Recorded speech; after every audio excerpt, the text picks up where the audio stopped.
Hello and welcome to Tara's Daily Insight. My name is Mitchell and this is also The Open Door. Thank you for taking time to watch this video. I want to go ahead and set an intention for you and for me that we would find healing, confirmation, guidance, and a better understanding of our intuition and higher self, all by simply watching and listening to this video.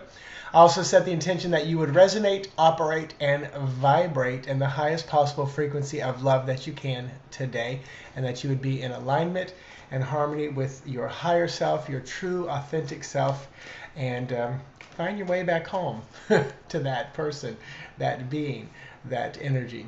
So if I look like I'm a little high right now, just before I turn the video on to record, I walk through my double doors into the other side, which is often filled with a lot of golden light, and I came out of it like kind of high in a good way.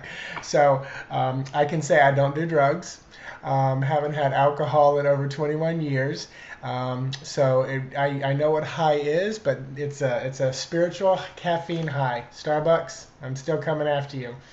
So you will be my sponsor very soon for this daily spiritual caffeine video. I'll call it that if you want me to. Starbucks Spiritual Caffeine. So I have shuffled, I have cut, and the card for today is Faith card. This is the second time in, I believe it's a couple days that this has come up. So the Faith card, first of all, it's a number 5. And I know I said this the other day when this came up. It's a lot of shifting and changing and moving. It feels very good today. It is, I'm about to sneeze. That's why I'm hesitating, because it feels like it's coming out my nose. But as you can see, like I said the other day, this card has the 4 major religions on it. Oftentimes in other decks, it's usually like kind of like a priest with 2 monks in front of them, and they usually have these little bald heads in the Rider-Waite deck. And it's often called the Hierophant, or the Pope, I think I've seen it called. But I love how Ciro Marchetti, the artist of this deck, calls it Faith. So, and again, the light coming down the middle, all the different religions are sharing the same light. Beautiful, beautiful message there. So the message for today, it feels like a much easier shift and transition, because transitions and changes and endings has been a little bit of a theme all week in my readings here. So it feels like today's a little easier. Oh, I heard you're finally getting it. You're going with the flow of the river rather than fighting it, trying to go upstream. I want to tell you, because of what I'm seeing, release the ropes that you have yourself tethered to the shore of the river. That's fear. You're trying to hold yourself in one place. You're trying to maintain that comfort where you are, and if you just release and go with the flow of energy, of source, of the metaphor of the river, you're going to find yourself flowing freely in a much better place. Less pain, less anguish, less suffering. And I will have to say, somebody was talking about suffering the other day, and you know, I don't believe we have to suffer. And I know there are a lot of teachers that say the same thing. I think suffering is when we fight against a river. So it's that simple. There's your message right there. There's my tarot message for today. You'll probably see it on Team Spirit's post later, because I say what I hear. So there is the Tarot's Daily Insight into our Faith card today. So enjoy that. I'm going to shift gears and unlock the door. Well, the door's already unlocked, but the video now will change. So I will see you on the other side of the open door.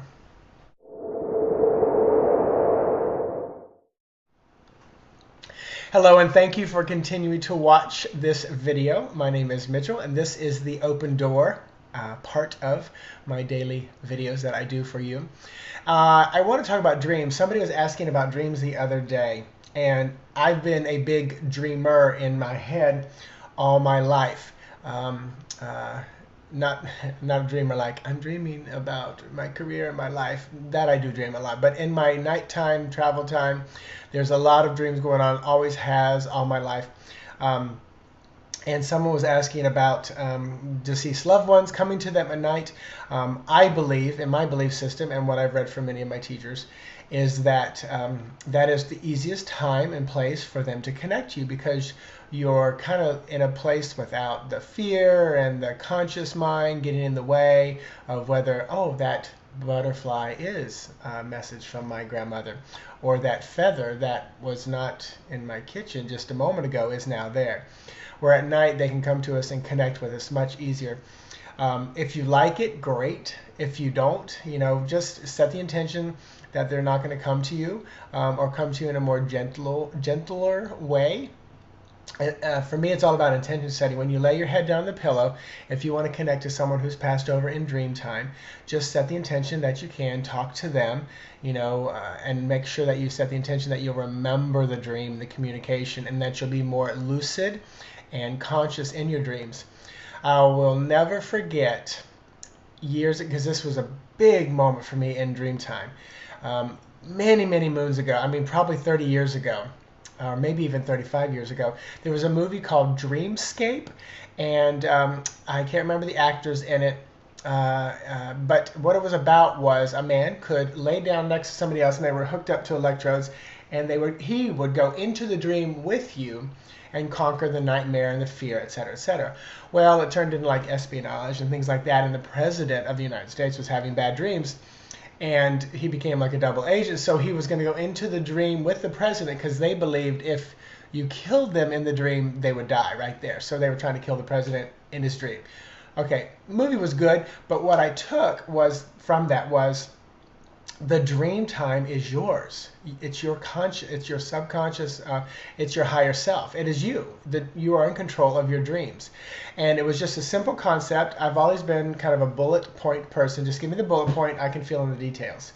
And I remember shortly after that, in my family's business, somebody who worked for us was chasing me around the business, and he was like in red, and in my mind he was the devil, and I was scared and I was running from him. And I remember cowering down in a corner, and I lifted my head up and I thought, oh, wait a minute. In my dream I thought, wait a minute, I remember this movie, this is my dream, I'm in control. And I turned around and shot fire out of my fist and chased him out of the family business. And from that moment on, I've only had maybe 2 dreams where I was, quote, out of control and terrified. And but every other dream I've ever had, I've been in control. I fly. I know many of you fly all the time. For me, flying is about a belief system. Because in the dream, when I don't think about it, I can fly. If I start thinking about it, I can't. But then I have to go, no, I know I can't. And then I can fly again. Yeah, and the only other time I felt out of control in a dream was I woke up and I was pinned to my bed, and I was in between dream and wake. I know that. And I remember seeing dark little shadows of, do you remember the dancing baby from Ally McBeal? Well, just imagine a little baby shadow. There were several of them running around the edge of the bed, and at the end of my bed was literally a dark shadow just standing at the end of the bed. I was terrified, and I remember thinking in this moment, if I could just scream loud enough out this side window, which wasn't open, my parents who lived next door could hear me and come save me. It didn't last long. I was being pinned down, shoulders and arms, and kind of like choked. And you know how you can't usually talk at that point because your body is just asleep, and it's your brain that's doing the work. That's why I believe we can't talk, is because the body's not working. It's all the soul. And years later, I realized what I was seeing was my higher self. I always thought it was something dark and evil, but it was just my higher self, and it was so terrifying because I'd never seen it before. So a lot of times the fear that we feel when there is another energy in the room, whether you want to call it a ghost or an apparition or whatever, whenever there is another energy in the room, it is so different than what we feel on a regular basis that our bodies react in fear because it's like the unknown. So for me, 10 years ago when I really started diving into this education of learning and teaching, I would say, don't come to me at midnight. Well, I lived alone. Well, now you come to me anytime you want. I'm good with that. And the energy, it comes in, and it's usually just a split second of like a doorbell ringing, and I feel that like that shock when the doorbell rings, and you go, oh, it's my doorbell. So I recognize it, and I move on. I know I'm rambling, but it's stuff I love to talk about, dreams. An interesting thing, I'm going to finish up with this. This morning I woke up with a phone number. And I remember waking up knowing the phone number, but then I lost the last 4 digits, and it was a 407 number, which is an Orlando one. I won't say the number on here, but the last 4 digits of this 407 number was 1877. And the middle three, I do remember at this point. But it's funny because I can remember those numbers. First of all, I love numbers. I'm a very logical numeric person. But I remember waking up and going, no, those last 4 digits are wrong. And I literally, just like I open a book back up or pull a window back up to peek back in on my computer, in a waking state, I said, show me those last 4 numbers again, and boom, boom, boom. I actually kind of heard them rather than saw them, which I'm very clairaudient, which is, I think, why I can channel so well. But yeah, so because the last 4 numbers when I woke up, I was not seeing or hearing 1877. It was something different. I said, please clarify that. So if for some reason you're an Orlando person with the last digits 1877, you let me know. Or if you're not Orlando and the last digits are 1877, you let me know. So anyway, and yes, I have woken up before with the lottery numbers. They did not win. They did not win. I played them. I was in Georgia. And believe me, when I'm out of state and I woke up with 6 lotto numbers, I played them. But anyway, so lots about dreams. I hope you enjoyed it. I know many of you love dreams and dream a lot and enjoy it. It is an astral travel and fun time. Subscribe to my email newsletter. I am doing a special mini readings tomorrow. Go to my Facebook page if you haven't seen those, and that you can find that at either facebook.com/intuitive.messenger or Intuitive Mitchell. One's fan page, one is Facebook page. I only have like 3 or 4 slots left for tomorrow, but they're little 15-minute mini tarot card readings for $20, and I will send you the link to pay for that once you confirm the time, because I only have a few spots left. So all that being said, you have a wonderful day. Please feel free to share this video, pass it on. I passed 200 subscribers today, so I'm very excited. I thank you guys for doing that. Thank you for doing that. My goal is 1,000 by the end of this year, 5,000 by next year, and because then my videos will become more detailed, better content, and probably the visual presentation will be even more professional, because eventually I'll be able to, this will be my career. So right now it is my part-time career, which I adore and love, and one day I know it will be my full-time career. So thank you. Have a wonderful day. Namaste.